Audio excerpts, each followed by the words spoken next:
Chris here with a little update. Got another stock up order from the UK.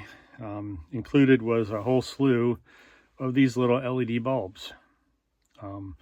Not sure if you know this or not, because a lot of people don't, but the heater and rear fan both have a bulb behind them. Mine were blown out, as I'm sure most of them are by now.